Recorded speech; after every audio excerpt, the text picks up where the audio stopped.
TVU, Televisión de la Universidad de Concepción, presenta Medios UDEC.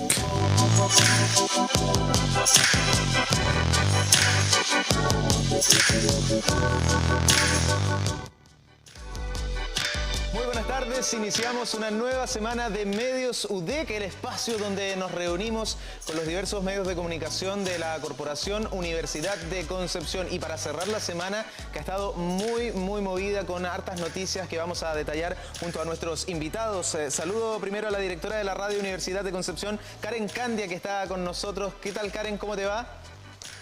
Muy bien, Galo. Hola, muy buenas tardes a ti y a todos los compañeros del panel. Como siempre, un gusto estar acá como cada viernes para poder hacer este breve análisis de la semana noticiosa. Una semana muy noticiosa. Saludamos también al director de la radio y el diario La Discusión. Está en Chillán, Francisco Martínez. ¿Cómo está, Francisco?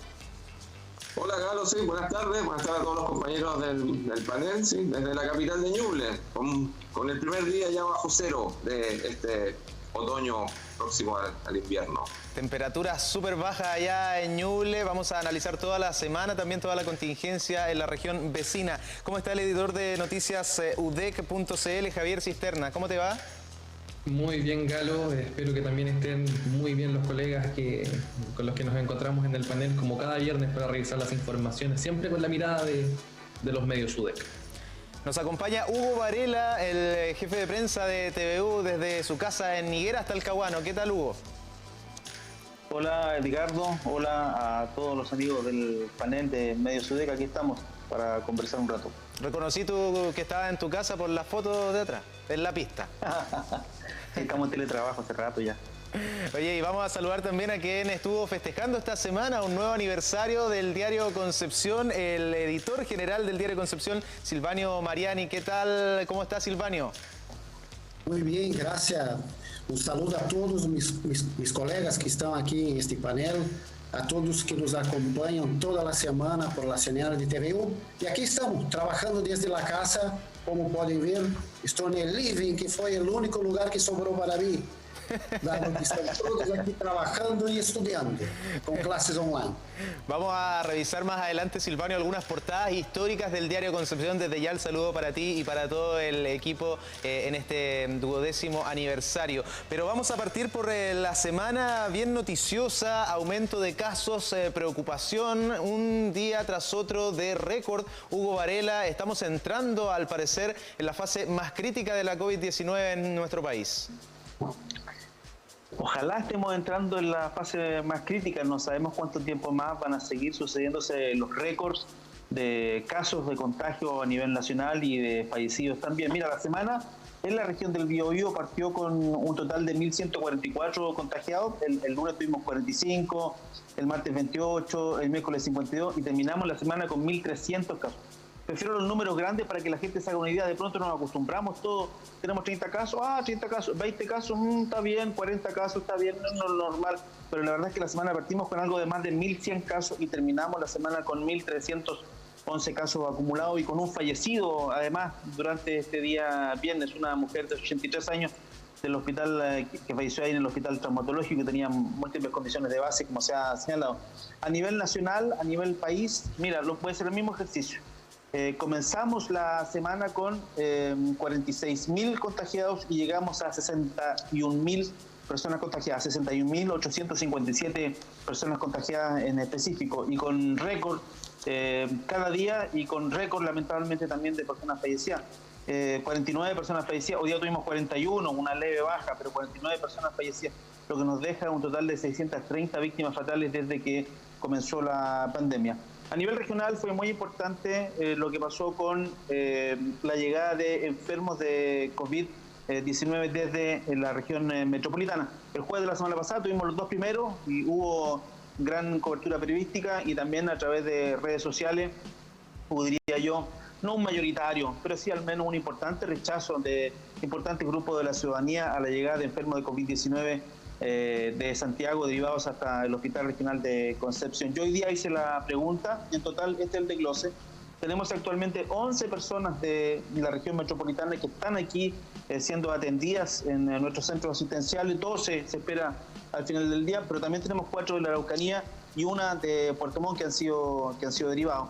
El rechazo de la llegada de santiaguino fue calificada como miserable por el intendente de la región del Biobío, como una actitud poco solidaria y los calificó como miserables. La verdad es que varios de quienes expresaron dudas o rechazo de la llegada de personas derivadas de Santiago a nuestra zona han señalado que no están seguros, no están tan claros de que después la región metropolitana pudiera tener eventualmente el mismo gesto con nosotros cuando nos compliquemos, si es que nos complicamos aquí en la región del Biobío.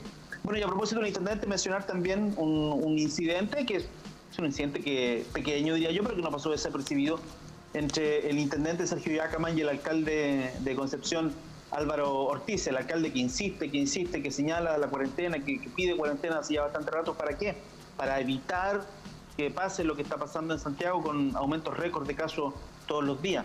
Y el intendente le dijo que públicamente a través de la teleconferencia en la cual yo tuve la oportunidad de participar, que bueno, que no sabía que el alcalde Álvaro Ortiz era epidemiólogo y que mejor se dedicara a ser alcalde y después vino de vuelta. En fin, una pelea que se enmarca en el contexto de rencillas que ya conocemos entre el intendente y el alcalde. Me recuerdo casos como REC, también hubo algunos encontrones, o el tema del rally también algunos encontrones, pero que también se enmarca, por cierto, en el conflicto constante entre las municipalidades y el gobierno a propósito del COVID-19. Yo diría que esas tres cosas resumen un poco lo que ha sido la semana a nivel nacional y específicamente a nivel regional, Edgardo. Antes de seguir avanzando con otros temas, Hugo, me gustaría también tu palabra en torno a la llegada de pacientes desde la capital, porque hemos recibido efectivamente en las últimas semanas gente de otras regiones, pero al parecer el problema es que son de Santiago.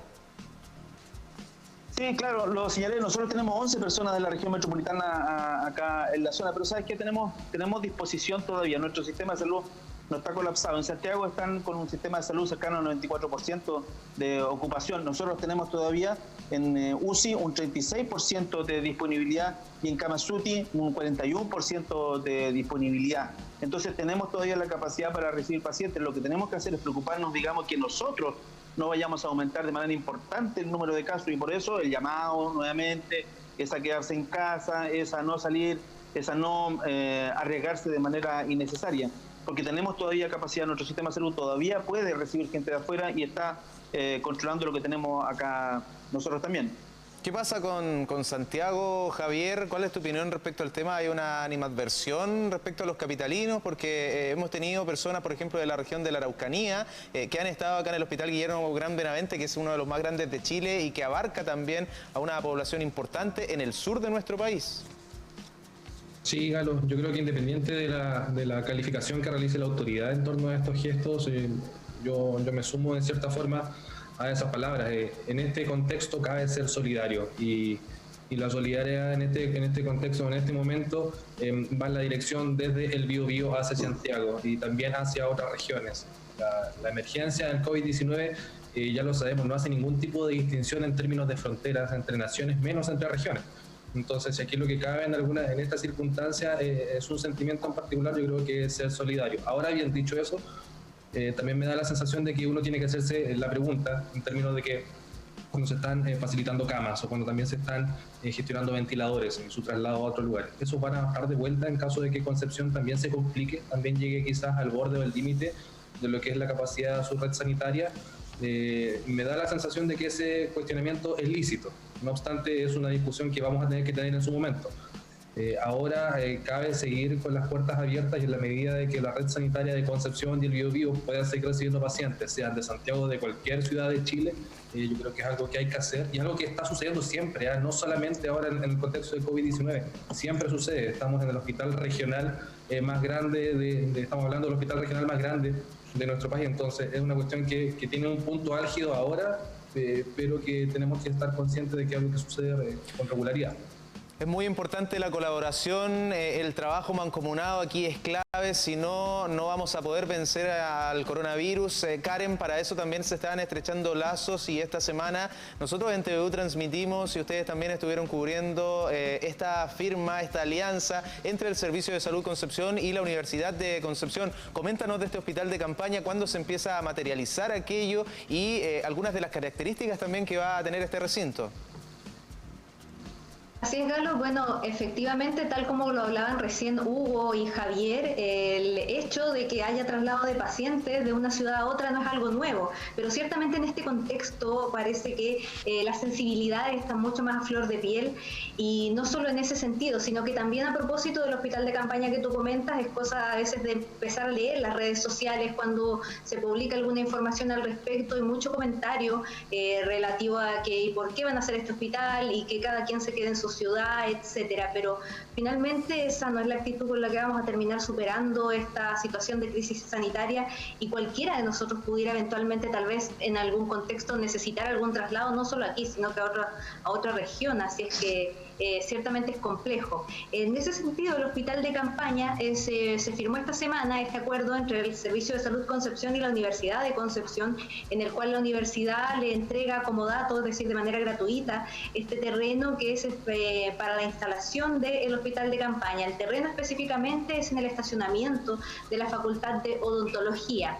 Ahora, ¿por qué? Porque sabemos que además ese es un lugar estratégico, está muy cerca del hospital regional, lo que ciertamente va a permitir que todo esto sea mucho más fluido, la atención de los pacientes sea oportuna, y en caso de requerirse alguna urgencia y movimiento de pacientes entre uno y otro recinto, se va a poder hacer de forma más expedita.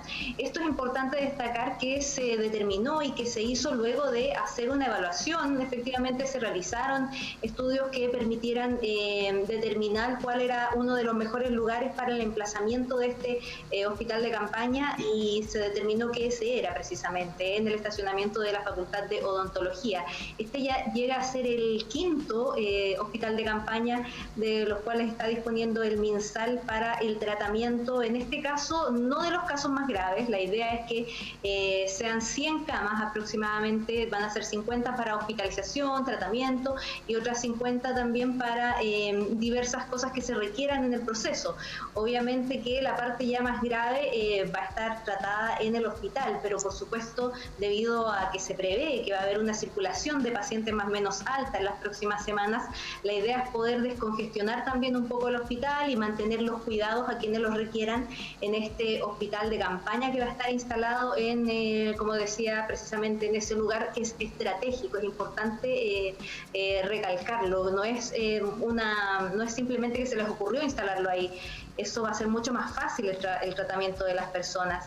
Y además también es importante destacar que esto también viene a sellar una serie de alianzas, no es lo único, sino que también la universidad ha estado aportando desde diversas aristas para poder seguir avanzando y, por supuesto, ver de qué forma esto se lleva a cabo adelante. Esto partiría el próximo lunes, ya la próxima semana comenzaría la instalación de este hospital, que se espera que esté ya 100% operativo a comienzos o a mediados de julio, que además, recordemos, según las cifras y como hemos ido viendo, probablemente sería también un de mayor necesidad de este tipo de establecimientos. Me gustaría escuchar la opinión de Silvanio Mariani en torno al trabajo colaborativo, porque comentábamos esta disputa entre dos autoridades, hemos visto lo que son las redes sociales en estos días. Es la única manera, Silvanio, trabajar de manera conjunta, y este es un gran ejemplo.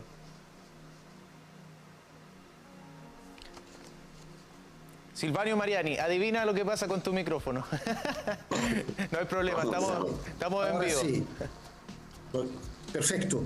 Claro, yo creo que la colaboración, no solo la colaboración, sino la cooperación en todos sus ámbitos es necesaria. Y hoy más que nunca. Y los políticos, bueno, son políticos. A veces se pegan algunos combos, pero al fin y al cabo todos están en la misma buscando espacio, digamos así, tratando de posicionarse. Y nosotros en Biobío, en Chile, en todo lado, vemos que eso pasa con frecuencia, pero al final yo quiero, espero y creo que al final todos están pensando en el bien común y van a colaborar y van a cooperar. Bueno, y mañana tenemos una entrevista con el alcalde que hace referencia justamente a eso, a estos temas. Mañana en el diario Concepción dejo la nota aquí, aprovechando la oportunidad. Bueno, mañana entonces muy atentos a diarioconcepcion.cl y esta semana estuvimos muy atentos también a lo que fue el programa de la región al mundo, Javier Cisterna, porque tuviste dos tremendos invitados. Obviamente esta fue la temática. Estaba una ex autoridad de salud quien estuvo conversando contigo y quien también lanzó una advertencia para nuestra región. Sí, fue una conversación súper interesante, Galo. En el programa de esta semana tuve la oportunidad de hablar con el infectólogo Álvaro Yancaqueo y con la ex ministra de Salud y actual decana de la Facultad de Ciencias de la Salud de la USACH, Elia Molina. Y bueno, es relevante quedarnos con sus apreciaciones porque no es solamente una persona que tiene todo el conocimiento en el tema de salud, sino que es una ex autoridad. Y también es palabra autorizada precisamente para dar cuenta de lo que se puede venir en el caso de Concepción, teniendo en cuenta también lo que está sucediendo actualmente en Santiago. Entre muchas cosas que mencionó Elia Molina, ella lanzaba una advertencia en el sentido de que Concepción todavía está a tiempo, aún está a tiempo de prepararse para los días más duros del COVID-19 en nuestro país. ¿Y esto por qué? Yo le preguntaba, ¿estamos en el pic? Y me dice, no, estamos muy lejos de estar en el pic y no vamos a descubrir cuándo estuvimos en el pic hasta que los números empiecen a retroceder. Entonces, en ningún caso tenemos que estar en la idea o en la consideración de que vivimos los momentos más duros. Se vienen jornadas más difíciles, se vienen incluso semanas más negras en cuanto a contagios y a muertes. Precisamente respecto a contagios, ella mencionaba que el número actual debemos multiplicarlo o por 4 o por 5. Esa es la cifra negra, la cifra que no vamos a conocer. Los pacientes sintomáticos llegan entre el 25 y el 30%. Y de hecho también es interesante pensar que de esa pequeña porción, solo una porción aún más pequeña presenta fiebre. Uno está acostumbrado ya como que lo pistolean en el supermercado, en distintos lugares. Uno puede ser sintomático y no presentar fiebre, o puede ser incluso asintomático. O sea, la cifra de personas contagiadas en este momento no es posible de conocer. Entonces, ¿qué decía ella? Concepción está a tiempo de prepararse. No hay que esperar a que llegue a una situación crítica como Santiago, a un nivel de ocupación de camas, a necesidad de trasladar pacientes. Y relacionado con lo que planteaba Hugo al principio, incluso estas son declaraciones que recoge el alcalde de Concepción, Álvaro Ortiz, para insistir en que Concepción puede quizás tener también una cuarentena como se está viviendo en el Gran Santiago. No sé si te parece, Galo, que escuchemos lo que nos comentaba Elia Molina esta semana. Estamos frente a un horizonte incierto, pero bastante presumiblemente complejo y difícil. Y yo pienso que Concepción, ya que estamos para Concepción, yo creo que ustedes están a tiempo todavía, porque tienen menos casos, de tomar todas las medidas en lo de salud, en la prevención, en educar, en preparar el sistema de salud, en ver el sistema social agregado a todas las complicaciones que va a tener por las cuarentenas, por las distintas condiciones, de manera de que no los pille sin tener una planificación y una inversión probablemente precoz. Ahí teníamos, Javier, la palabra de Elia Molina de la región al mundo. Sí, y la ex ministra también contaba una anécdota. Ella compartió panel en un matinal con el senador Emanuel José Osandón, quien hace algunos días conocimos resultó COVID positivo, y comentaba, casi como el modo también de quien te cuenta una anécdota, de que ella, bueno, se enteró de esta situación, trató de hacerse un examen PCR tanto en el sistema público como privado, y no la dejaron, y no se pudo hacer un examen PCR porque no presentaba ningún tipo de síntoma. Entonces, también yo creo que cabe preguntarse, Galo, o sea, si una ex ministra de Salud no puede hacerse un examen PCR, quizás que quede para el resto. ¿Qué es lo que queda para el resto, Francisco Martinich? Es una buena reflexión la que hace Javier. Son muy preocupantes también las palabras que entrega la ex ministra en torno a las cifras negras. Imagínate, si es que multiplicamos esas cifras, podríamos estar hablando de 250.000 de chilenos, más de 200.000 o 250.000 personas que pudiesen estar con la enfermedad. ¿Cuál es la realidad también de Ñuble, que fue una de las regiones del país que estuvo bastante complicada al principio? ¿Continúa de esa manera? Hola, buenas tardes. No, la verdad es que ha ido descendiendo el número de contagios de acuerdo a los reportes que se han ido entregando. Lo más preocupante, la verdad, se ha centrado esta semana en lo que podríamos llamar los dos focos principales de la región, que están. Uno se registró en la comuna de Bulnes y particularmente en la localidad de Santa Clara, que es un sector agrícola donde funcionan algunas agroindustrias y en este caso fue una agroindustria del área porcina, un criadero de cerdos, ¿no es cierto?, donde se registró un foco de contagio. Hay 11 personas allí infectadas y bueno, se está ahora se declaró cuarentena también para la familia de estas personas. El número se elevó significativamente de personas en cuarentena en ese territorio y bueno, también ciertamente el de contagiados. Y en el caso de Chillán se ha mantenido un promedio relativamente estable. Se pensaba que en estos días se podría evidenciar un efecto del alzamiento de la cuarentena y del cordón sanitario, que fueron las medidas restrictivas que nos regieron durante casi un mes. Pero eso afortunadamente no ocurrió. Entonces la preocupación está sobre estos dos focos y particularmente en el caso de Bulnes y de Chillán son los casos activos, ¿verdad? ¿Francisco? Que son finalmente aquellos que tienen capacidad de contagiar. Casos activos, para que la gente entienda, son aquellos, ¿no es cierto?, que el resultado de la resta entre los que se han recuperado, los que lamentablemente han fallecido, ¿no es cierto?, y eso nos da el número de casos activos. Y del total entonces de casos activos que hay en la región, más de la mitad se concentran en estas dos ciudades. Chillán, que se podría considerar como algo normal por sus dimensiones, pero no así Bulnes, que es una ciudad bastante más pequeña. Y allí su alcalde ha manifestado insistentemente la necesidad de una intervención mayor y medidas restrictivas más intensas, como efectivamente puede ser la cuarentena. Sí, Francisco, disculpa que te interrumpa, que estamos revisando imágenes de la ciudad de Chillán y son imágenes que uno puede decir son normales de un día que no sé si tendrá o no pandemia, ¿cierto? Podrían ser de cualquier fecha, salvo por las mascarillas, ¿cierto? Dan el contexto, pero muchísima gente en la calle. Sí, la verdad es que el Chillán tiene como dos realidades. Se comporta así, como tú ves, en la mañana, y en la tarde decrece absolutamente el ritmo, la movilidad de las personas y el tráfico, tanto vehicular como peatonal. Hay allí dos factores fundamentales. Uno, que es la condición de capital regional, relativamente nueva, y donde la mayor parte de los servicios de las provincias tienen que aún realizarse en la capital regional. La gente entonces en consecuencia está viniendo, además por el comercio que tiene la ciudad de Chillán. Y en segundo lugar ya hay un tema que es más cultural y que tiene que ver con la conciencia de riesgo de las personas.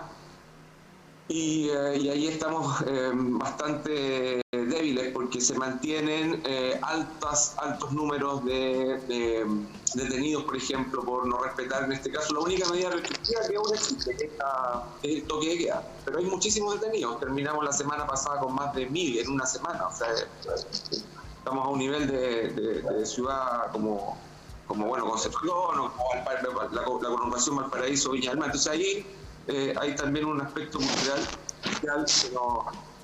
que ha incidido bastante para explicar, o sea, que incide bastante en el comportamiento que podemos ver en las imágenes. Bueno, estamos hablando de lo que ha ocurrido en esta semana junto a los colegas y las colegas, ¿cierto?, de los medios de la Universidad de Concepción. Y otro tema de estos días, Silvanio Mariani, fue el brote en el Congreso. Y quiero citar lo que dijo el senador Alejandro Navarro. La ciudadanía en su hogar cumple de forma estricta estas medidas y en el Senado se relajaron. Hay un dejo de soberbia que este poder del Estado no podía tener un contagio. Esto demuestra que hay una distancia con la ciudadanía. ¿Qué te parece eso o es coincidencia? El virus podría haber afectado a cualquier persona, en este caso a parlamentarios que también han sido criticados. Claro que sí. Bueno, los parlamentarios también están expuestos, ¿cierto? Y por ende, si no cumplen con las medidas estrictas recomendadas por ellos mismos, lo más probable es que vengan a contaminarse, a contagiarse. Lo que extraña es, en algunos casos, el caso específico del Senado, por ejemplo, que un senador, después de hacer el test, tome un avión con cerca de 15 personas para trasladarse a su ciudad, sin saber todavía si estaba con la COVID-19 o no. Y quiero hacer el link con lo que comentaba Javier. Una ex-ministra de Estado no pudo hacer el test, el PCR, para saber si estaba contagiada o no, si tenía el virus o no. Me imagino que el senador, para hacer el test, algún síntoma, algún indicio, tuvo para poder hacer el test o no. Sea como sea, sin que hubiera el resultado del test que hizo por la mañana, viajó en la tarde y eso expuso a algunas personas y por lo mismo están en cuarentena. Bueno, son 4 senadores en total hasta el momento que sabemos que están con el virus y eso es preocupante. En el caso del senador Quinteros, él mismo participa de la Comisión de Salud del Senado. Desde que tuvimos el primer caso en Chile, el 3, si no me equivoco, el 3 de marzo. Así es. Más de una veintena de proyectos vinculados a la pandemia fueron tramitados en el Congreso. Entonces, yo creo que los diputados y los senadores están muy bien informados sobre los riesgos, sobre las medidas que deben tomar para no contaminar a sí mismo y no contaminar a los demás. Y por lo tanto, uno espera un comportamiento de prudencia. Se suma... Prefiero... ¿sí? Sí, disculpa, se suma también el subsecretario de Pesca y Acuicultura en las últimas horas, Román Zelaya, quien también dio a conocer a través de sus redes que dio positivo a la COVID-19. Exactamente, el subsecretario, tenemos ministros en cuarentena. Bueno, los que organizan el país políticamente, los que legislan, crean leyes y nos dicen quédense en la casa, uno esperaría que también tenga un comportamiento a la altura. Espero que sí. No vamos aquí a decir ni a pensar, ni mucho menos que alguien sabiendo que tenía el virus expuso a otras personas. Claro que no. Pero quizás, y es solo un quizás, faltó un poquito de prudencia. Silvanio. Ahí está claro, perdón si me lo permite, Carlos, ahí está súper clarita la instrucción de la autoridad sanitaria. Si una persona se hace el examen de COVID-19 porque tiene alguna sospecha, o tuvo un contacto estrecho, o qué sé yo, algún síntoma, digamos, y esa persona desde el momento que se hace el examen COVID-19 entra en cuarentena de inmediato. De inmediato. Por lo tanto, está clarito, el parlamentario en este caso incumplió la instrucción de la autoridad sanitaria. El que se hace el COVID-19, el examen, entra en cuarentena de inmediato, hasta obtener los resultados. Es una cosa obvia, por lo tanto, el viaje en avión es una imprudencia de todo punto de vista. Bueno, según él es culpa de la enfermera. Pero bueno, les quiero preguntar si es que todo lo que hemos visto en torno a la entrega de elementos de protección personal, ayuda a la ciudadanía, ¿es efectivamente solidaridad o es clientelismo? ¿Qué les parece aquello? Van a opinar nuestros colegas de Medios UDEC. A la vuelta de esta pausa comercial seguimos analizando la semana noticiosa por las pantallas de TVU. Ya volvemos.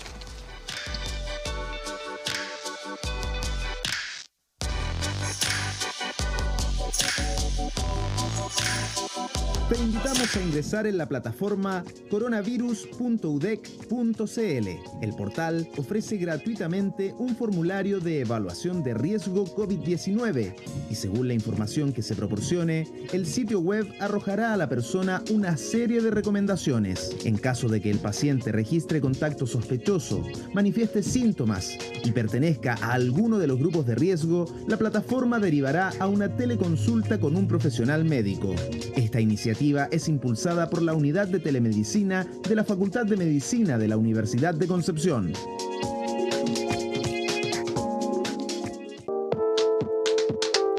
A cualquier hora, en cualquier dispositivo, las noticias de la región del Biobío. TVU.cl, el sitio web del canal de televisión de la Universidad de Concepción. Los temas destacados del día, el trabajo en terreno del departamento de prensa y todos los programas que emitimos en TVU. También tendrás acceso directo a todas nuestras redes sociales, Facebook, Twitter, Instagram y YouTube. Te invitamos a visitar tvu.cl y enterarte de las noticias de tu región. tvu.cl, el sitio web del canal de televisión de la Universidad de Concepción.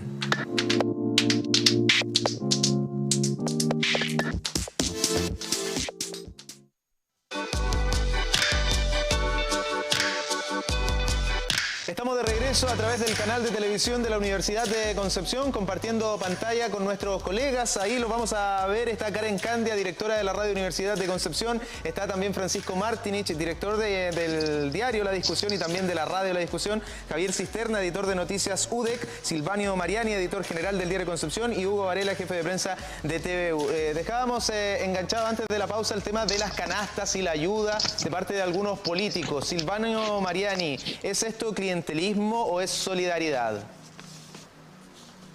Es un límite bastante dudoso.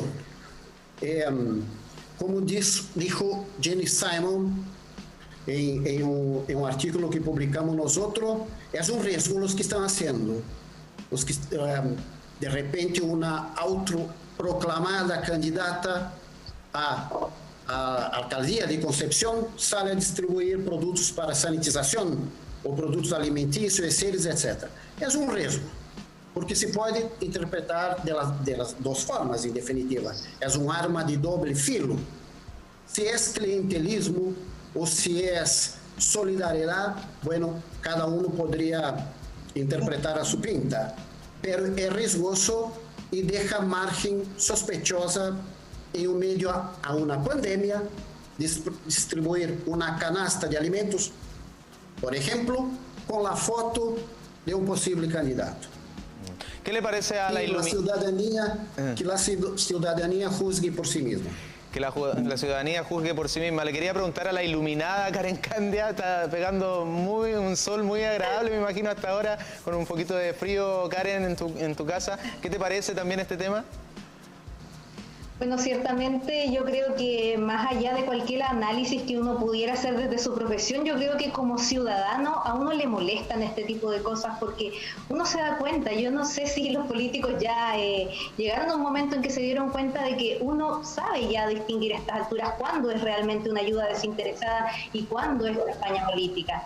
Entonces el hecho de que sigan tratando de vendernos, por decirlo de alguna forma, que esto es una ayuda desinteresada cuando se va con elementos, a lo mejor con publicidad del candidato, etcétera, ciertamente uno ya como que le molesta, uno se da cuenta. Yo creo que no estamos además en este contexto, que eso se ha hecho siempre, pero en el contexto en el cual nos encontramos, en que esta crisis además ha ido evidenciando cada vez más las desigualdades, etcétera, intentar aprovechar esa situación para un beneficio propio, para un beneficio político, ciertamente yo creo que es muy cuestionable, por decirlo de alguna forma suave.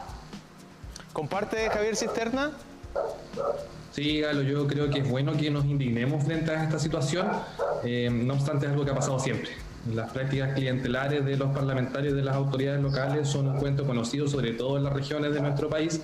No sé, ustedes se acuerdan de algunos parlamentarios que repartían lentes en la calle, otros también botellitas de bebida con etiqueta con su nombre. Es algo que ha pasado a lo largo de nuestra historia. En las oficinas parlamentarias de los diputados y senadores en las provincias hay asistentes sociales que ayudan a hacer trámites. Donde no está el Estado, que sucede mucho en la periferia, donde no está el Estado, se generan prácticas irregulares y se generan otras fórmulas para que la gente pueda acceder a beneficios. Y esto está pasando ahora, y esto se acentúa ahora. Si pensemos también en la gente que está solicitando canastas familiares, que requiere de apoyo, a esa persona probablemente, a esa jefa de hogar, no le interesa si la caja que le llegó tiene el rostro de un parlamentario. A lo mejor ni siquiera ella lo conoce y probablemente no va a votar por él. Hay una necesidad que es más relevante. Claro, uno puede cuestionar lo que está detrás. Una ayuda desinteresada, yo creo que en ningún caso. Una ayuda, tal vez. Entonces yo creo que el llamado es a que las autoridades generen la coordinación necesaria, a que la coordinación vaya antes que el anuncio, y de esa forma estas prácticas quizás no van a tener lugar, pero en la medida que se siga apreciando desorden y que la gente siga necesitando ayuda, yo creo que vamos a seguir viendo esta noticia. ¿Se puede regular de una manera más estricta este tema, Hugo, o es muy difícil? No, es complejo, esto está arraigado en la manera de hacer política, sobre todo en los lugares alejados de los grandes centros urbanos. Estoy pensando en los campos o algunos lugares más lejanos. Los que hemos visitado esos lugares vemos frecuentemente bolsas de candidatos, vemos calendarios de candidatos, remedios entregados por candidatos. Muy cerca del centro de Concepción veíamos banderitas de un color o de otro color, como diciendo: esta población, este sector es mío, de determinado color político. Entonces es súper difícil de desarraigar. Lo que molesta en este caso es que haya políticos que, aprovechándose de esta circunstancia, de esta pandemia, la más importante en este último siglo, digamos, en Chile, se aprovechen de esa circunstancia para llevar agua a su molino, para sacar un pequeño rédito político entregando una canasta familiar con un rostro de un político. Eso es lo que molesta, que se aprovechen de esta circunstancia en particular. Me decía un compañero, Francisco Martínez, acá en los campos hasta cordero, hasta chancho regalan a los políticos. ¿Es cierto eso, no? Sí, pues. Así es, el comportamiento clientelar, como bien lo definen, se da con mucha fuerza, con mucha intensidad y es muy acostumbrado en los sectores rurales, pero yo no solamente lo adscribiría, digamos, a zonas campesinas, sino que está todos los núcleos, digamos, donde hay votantes, funcionan estas prácticas o operan de esta forma los parlamentarios. Y yo quisiera advertir sobre un fenómeno que hace tiempo ya existe, ¿no es cierto?, que tiene que ver con lo que se ha llamado el parlamentarismo, pero no como un estilo o sistema de gobierno, sino que como las regiones se parlamentarizan con la influencia y el poder que tienen los parlamentarios. O sea, tú ves al final que quien tiene más control sobre las regiones son los parlamentarios, y eso tiene mucho que ver con sus redes, particularmente aquellos parlamentarios que circunstancialmente están, digamos, les toca el ciclo político favorable, o sea, está gobernando la coalición a la que pertenece, y también por los recursos que tienen. O sea, los parlamentarios tienen recursos para efectivamente desarrollar estas prácticas. Insisto, en los campos se puede dar con alimentación, se puede dar con orientación o atención, pero también se da en las ciudades con fórmulas distintas que tienen que ver con accesos a contratos, lobby para que ciertos sectores o empresas, ¿no es cierto?, se adjudiquen obras de gobierno o fondos públicos. Hay distintos mecanismos, digamos, todos muy poco éticos, probablemente sí legales, para comprar voluntades, porque eso al final es. Ahora, si eso resulta o no, yo creo que en este caso, bueno, por lo evidente, por lo grosero, por lo burdo, probablemente sea más que nada un boomerang, ¿no? Y estos parlamentarios reciben una sanción de la ciudadanía, pese a que la gente recibe porque necesita esas canastas. Sanción social. Pero efectivamente después los castigue, si es que recuerdan, no sé, o se olviden del hecho, o después, si se recuerdan, los castiguen por el aprovechamiento que se hizo. Oye, Francisco, ya que tocaste el punto del dinero, las remuneraciones, hablemos de inmediato de aquello, de la dieta de los parlamentarios. ¿En qué está el proyecto? ¿Se rebaja o no se rebaja la dieta de los honorables? Se rebaja, pero no sabemos cuánto, porque la iniciativa parlamentaria original, ¿no es cierto?, que, bueno, haciendo un poco de historia, tiene como 4 años de haber sido presentada, se retomó, digamos, después del estallido social, se convirtió en un compromiso, por así decirlo, de la clase política con la ciudadanía, para mejorar, ¿no es cierto?, la credibilidad, la confianza que hay respecto de la clase política. Y el proyecto, bueno, se legisló, no fue fácil en el Congreso, pero la semana pasada se aprobó en comisión mixta, porque había una diferencia que justamente es lo que aún nos permite saber cuál va a ser el monto de la reducción, porque justamente ahí se radicó el principal tema de debate, ¿no es cierto? ¿Cuánto se rebaja la dieta y quién lo hace? Finalmente, el criterio que se impuso fue que quien va a determinar esta reducción va a ser el Consejo de Alta Dirección Pública, y que son 5 personas de diferentes sectores políticos, pero yo los definiría básicamente, o sea, viendo su composición, porque está un representante de Libertad y Desarrollo, otro el ministro de Piñera, en fin, yo creo que es una composición de centro-derecha. Ellos van a determinar el monto de esta rebaja, que no va a ser de 50% como propusieron los parlamentarios del Frente Amplio en su momento, y que también fue eso refrendado por parlamentarios de diferentes bancadas cuando se discutió. Va a ser probablemente mucho menor la reducción. Se habla de 2 criterios fundamentalmente, no sabemos, bueno, cómo eso se va a concretar, pero los criterios son la realidad del país y la experiencia comparada. Se van a revisar lo que está ocurriendo en otros países. para no hablar en abstracto, un parlamentario hoy recibe, un senador recibe, la dieta parlamentaria, perdón, diputados y senadores reciben 9,3 millones de pesos, o sea, 9.380.000 pesos es la dieta parlamentaria al día de hoy.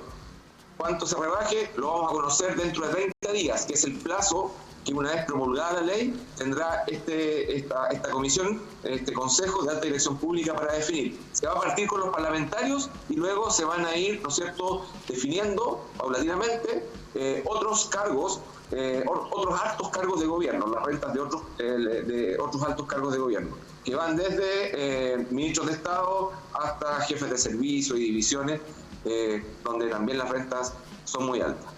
Y para terminar, si la gente se pregunta qué pasa justamente con lo que estamos hablando, de las asignaciones parlamentarias, o sea, de las canastas, ¿no es cierto?, y de cómo funcionan en las regiones, bueno, detrás de eso, generalmente hay otra línea de financiamiento que tienen los parlamentarios y corresponde a las asignaciones. No hay que confundir dietas con asignaciones. La dieta es como el sueldo, y es igual para senadores y diputados, pero las asignaciones, no. Las asignaciones son recursos para sus gastos para la labor parlamentaria. Son casi 30 ítems en los que pueden gastar, desde teléfonos, vemos que hay parlamentarios que tienen 10 celulares, digamos, hasta arriendos de oficinas parlamentarias, equipos computacionales y contratación de asesores, que es justamente uno de los temas más complejos al analizar este punto en particular, sobre el cual también se ha solicitado una reducción. Las asignaciones van desde los 20 millones en el caso de los senadores, 23 millones en el caso de los senadores, a 11 millones en el caso de los diputados, las asignaciones. Y allí, bueno, la principal piedra de tope, cuando esto se comenzó a discutir después del estallido social, más o menos en el mes de diciembre, fue que la cantidad de personas que iba a quedar sin trabajo, que prestaba asesoría a los parlamentarios. Luego eso se escarbó un poquito y se vio que más que asesores en realidad eran estos encargados de las oficinas parlamentarias que nosotros conocemos con el nombre de territoriales y se encargan, ¿no es cierto?, de la labor de cercanía o de proselitismo, digamos, de los parlamentarios, de mantenerlos vigentes, digamos, en la comunidad, de modo que, bueno, durante el periodo de ejercicio también sean competitivos electoralmente. Increíble, ¿eh? No, de repente me perdía si estábamos hablando de algo que uno hace por voluntad de ayudar, ¿cierto? O si efectivamente parece un negocio, pero bueno, esa será materia de discusión en otro programa y parece que materia de discusión en otras ocasiones también va a ser lo del proyecto de reelección de autoridades, Karen. Así que, Galo, te escucho un poco recortado, pero creo que estaba preguntando precisamente por el proyecto de reelección parlamentaria, ¿cierto? Así es. Y bueno, lamentablemente vimos que nuevamente ha sido postergada esta discusión con bastante indignación, no solo de la opinión pública, sino que también de algunos parlamentarios. Haciendo un poquito de memoria, yo creo que primero tenemos que recordar que esta reforma surge de diversas mociones presentadas por parlamentarios desde hace más de 10 años ya, que se ha ido desarrollando esta idea en el Parlamento de que se pueda limitar la reelección. Sin embargo, fue después del estallido social, en octubre pasado, cuando esto tuvo mayor presión, obviamente, social, y ahí se reactivó esta discusión. Y precisamente la Comisión de Constitución del Senado lo reactivó y despachó en enero pasado, y sin embargo, después de toda esta situación, vino la pandemia, se volvió a quedar un poco estancado este proyecto, hasta que finalmente a fines de abril aproximadamente un grupo de 18 parlamentarios de transversal, esto fue de diversas bancadas, lograron finalmente que fuera reactivada la discusión de esta iniciativa, hicieron esta solicitud a la presidenta del Senado para ver qué iba a pasar. Es importante también destacar en este punto que la votación de este proyecto necesita tener al menos 26 votos para su aprobación, y lo importante es que ahí está el hecho de que muchos parlamentarios creen o se han preguntado, ciertamente se van a ver afectados debido a que si esto no es retroactivo. Si es retroactivo, quiere decir que muchos que ya están en ejercicio no podrían ir nuevamente a un nuevo periodo de reelección, y eso es lo que ciertamente se ha cuestionado y ha generado bastante roce, y hemos sido espectadores de un espectáculo a veces lamentable de los dimes y diretes entre nuestros parlamentarios, precisamente para saber cuál es su postura al respecto. Es importante destacar que en este sentido lo que se busca es que los senadores puedan estar máximo de 2 periodos consecutivos en una reelección, mientras que los diputados, los consejeros regionales, los alcaldes y concejales tengan un máximo de 3 periodos. Pero como les he señalado, aquí el tema es precisamente el hecho de que sea retroactivo o no, y eso es lo que ha sacado bastante chispas, por decirlo de alguna forma, entre los parlamentarios, porque tendríamos que ver si efectivamente muchos de los que ahora están no serían finalmente afectados, entre comillas, por esta decisión. Y ahí es que es tan importante ir siguiendo el paso a qué es lo que se va a votar ahora el próximo lunes. Ya se ha postergado 2 veces en las últimas semanas, ahora esperamos que sí o sí el lunes 25 de mayo se pueda realizar esta votación. Un excelente resumen, Karen Candia, directora de la Radio Universidad de Concepción, a esta hora haciendo Medios UDEC, hablando de diversas temáticas, una semana muy noticiosa. Y ahora los quiero llevar a otro escenario en lo que nos queda de programa. Estuvimos hace algunos minutos en vivo desde el foro de la Universidad de Concepción con el repicar del campanil. El campanil UDEC volvió a sonar a propósito de la conmemoración de los 60 años del terremoto más fuerte registrado en la historia. Javier, ha sido un tema también que se ha tomado las redes sociales en esta jornada porque cambió la geografía de Chile. Hay muchas características que tiene este sismo que lo hacen especial. Sígalo. Solo para no quedarme con el dato guardado respecto al tema anterior, 3% de confianza tienen los parlamentarios de Chile, según la última encuesta. Yo creo que es un número que es bastante revelador respecto a la discusión que estábamos teniendo. Y en cuanto al terremoto de Valdivia, 60 años del terremoto del 60. El terremoto más grande del que se tenga recuerdo era registrar 9,5 en la escala de Richter. Esta semana en noticias.udec.cl publicamos un reportaje que daba cuenta de algunos elementos de este terremoto sobre los cuales actualmente tenemos más certeza, ya dado que han pasado varias décadas. Yo me quiero tomar solo de 2. Primero recordar que el terremoto del 60, el 22 de mayo del 60, viene precedido por un gran terremoto que se registra aquí en la región del Biobío, lo que actualmente es la provincia de Arauco, en la comuna de Cañete, el 21 de mayo de 1960. Aquí en la zona se registró un terremoto de 8.1. Al parecer solo en Chile un terremoto de 8.1 pasa medio colado en la historia. Luego de ese, al día siguiente, el 22 de mayo, hubo otros 12 sismos importantes en la zona de la Araucanía, alrededor de 7.1 y de 7.6, y luego a las 11 horas del 22 de mayo se dejó sentir el terremoto que, si bien tuvo un epicentro varios kilómetros más al norte de Valdivia, si no me equivoco en la zona de Traiguén, azotó con mucha más fuerza a la actual capital de la región de Los Ríos. Eso por una parte, y por otra, yo estoy seguro que ustedes también han escuchado esto que tiene como casi carácter de mito, de que el terremoto de 9.5 pudo haber sido incluso más grande, de que la escala de Richter se quedaba corta para cuantificar lo que fue el terremoto de 1960. En la semana tuve oportunidad de conversar con el profesor Andrés Tazara, él es director del Departamento de Ciencias de la Tierra de la Universidad de Concepción, y él me dice que eso es perfectamente posible, porque el terremoto del 60 llega en un momento en que el nivel de monitoreo y de pertrechos técnicos que existían para el estudio de los terremotos era bastante precario. Entonces, el terremoto del 60, si no fue 9.5, que ya es alrededor de 10 u 11 veces más fuerte de lo que fue el 2010 para hacer una comparación, fue a lo mejor de 9.6, no más que eso. Pero si es que así fue, estamos hablando de una cuestión ya prácticamente inimaginable, porque la escala de Richter no es lineal, es exponencial. Entonces, entre 9.5 y 9.6 hay una grandísima diferencia. Entonces, yo creo que con el paso del tiempo vamos a ir conociendo el terremoto de Valdivia cada vez más en profundidad, que nos deja muchas lecciones en términos de lo que es la gestión de la ciudad, de lo que sucede con el posterior tsunami, e incluso para hacer el enganche con otro terremoto que cumplió años, este 2020, que es el 27F, que cumplió 10 años. Yo creo que también con el paso del tiempo vamos a ir descubriendo más cosas de ese terremoto, porque la ciudad cambia, la ciudad se adapta. Le dejo también el pase a mi colega Francisco Martínez, que también va a dar cuenta de lo que sucede con el terremoto del 39. Luego del terremoto del 39 en Concepción, por citar un ejemplo, se crea la Plaza Perú, la Diagonal Biobío y la Plaza Tribunales. O sea, los terremotos cambian las ciudades, son dentro de la catástrofe, de cierta forma, una oportunidad de repensar dónde habitamos y cómo habitamos. Yo creo que esa puede ser una gran lección de este aniversario número 60 del terremoto de 1960. Y después del terremoto del 39 que introducía Javier, se creó la Corfo, se creó la ONEMI, cambió también la forma de construir en nuestro país. Francisco, es el más mortífero el terremoto de Chillán. Sí, 24 de enero de 1939.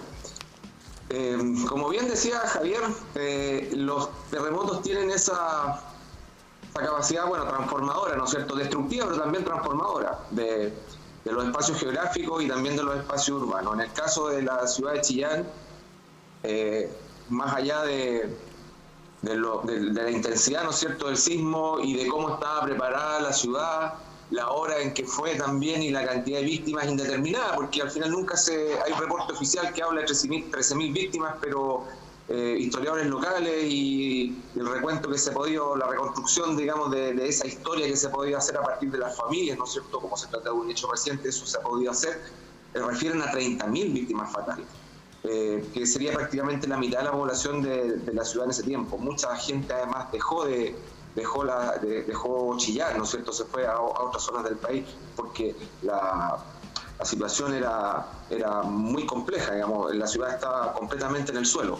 Este diario, el diario La Discusión, justamente fue testigo y protagonista de esa catástrofe, porque es un diario, bueno, antiguo, ¿no es cierto?, y en aquella época funcionaba en otro lugar, que fue completamente destruido, y tras 2 meses salió de nuevo el primer ejemplar, que fue el 24 de marzo de 1939, con una editorial que bueno, hizo historia y ha sido citada muchas veces porque apunta fundamentalmente a lo que estábamos conversando, a la reconstrucción y a la oportunidad que representa para cambiar, para mejorar, para hacer las cosas de modo distinto a cómo se venían haciendo antes de la catástrofe. Y por último, terminar el comentario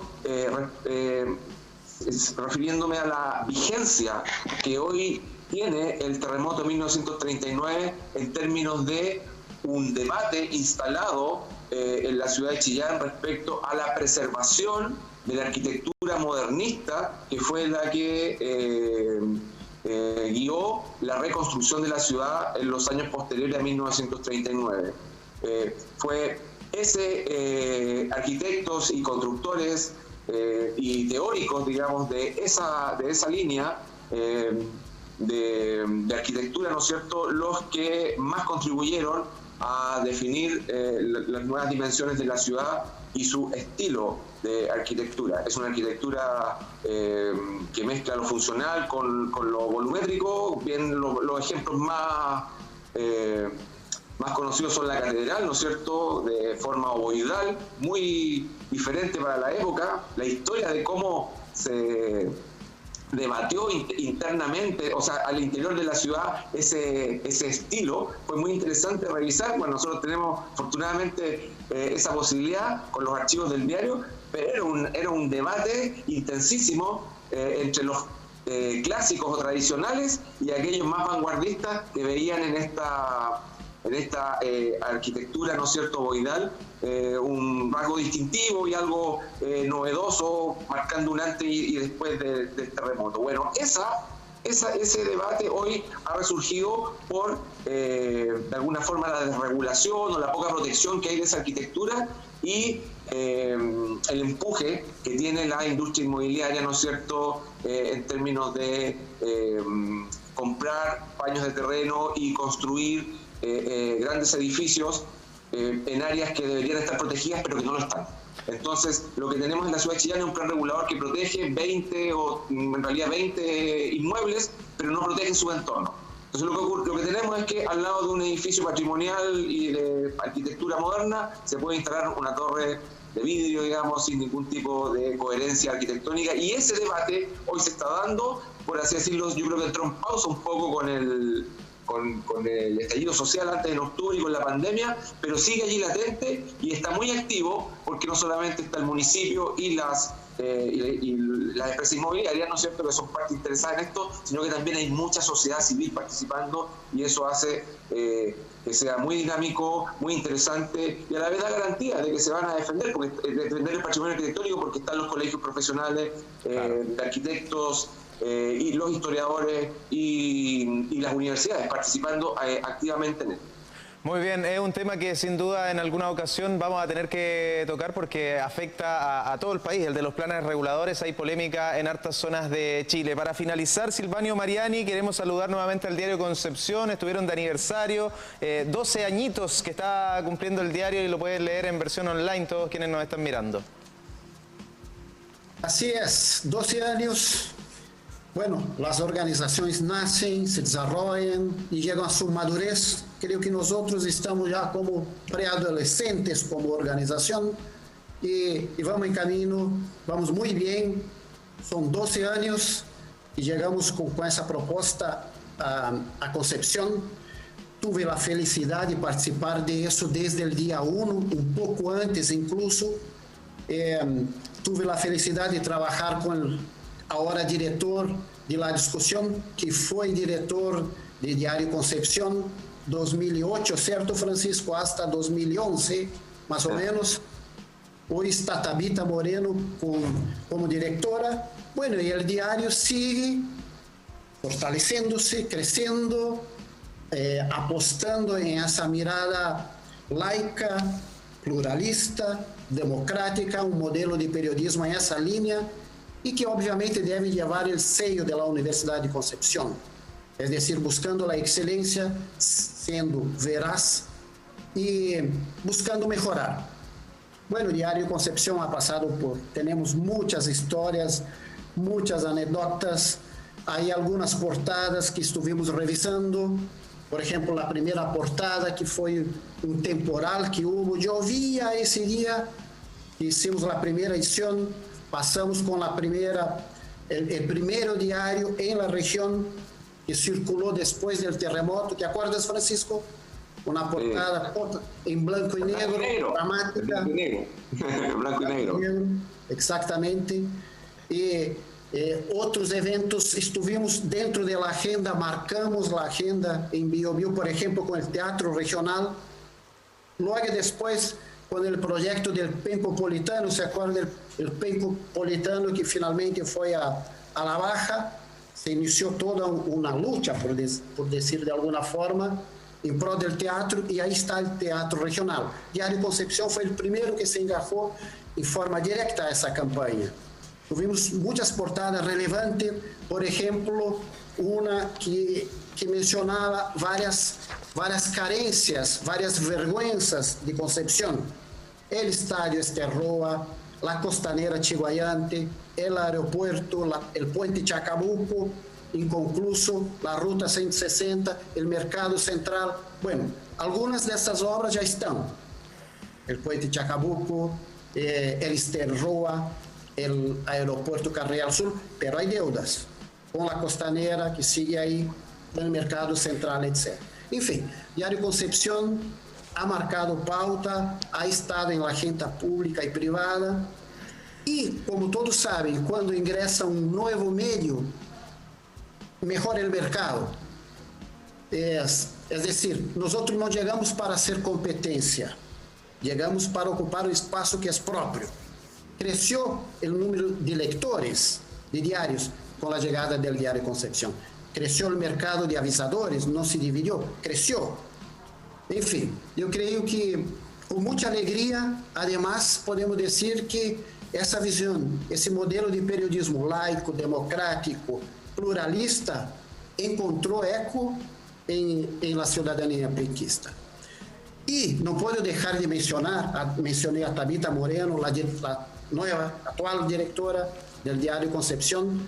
Sabemos que un medio es un trabajo conjunto, colectivo, no es de una, dos, ni de 5 personas. Y por lo tanto, no puedo dejar de mencionar con alegría también el equipo de diseñadores que tenemos nosotros, el equipo de fotógrafos, de periodistas, el equipo en administración, las ejecutivas de ventas, el Denis que trabaja y ordena, el desorden que dejamos todos los días, los choferes, en fin. Yo creo que todos debemos felicitarnos, estamos con alegría, llegamos al año 12 y vamos al 13, 14 y quizá vamos a llegar más que los más de 100 años, 150 de la discusión. Que así sea.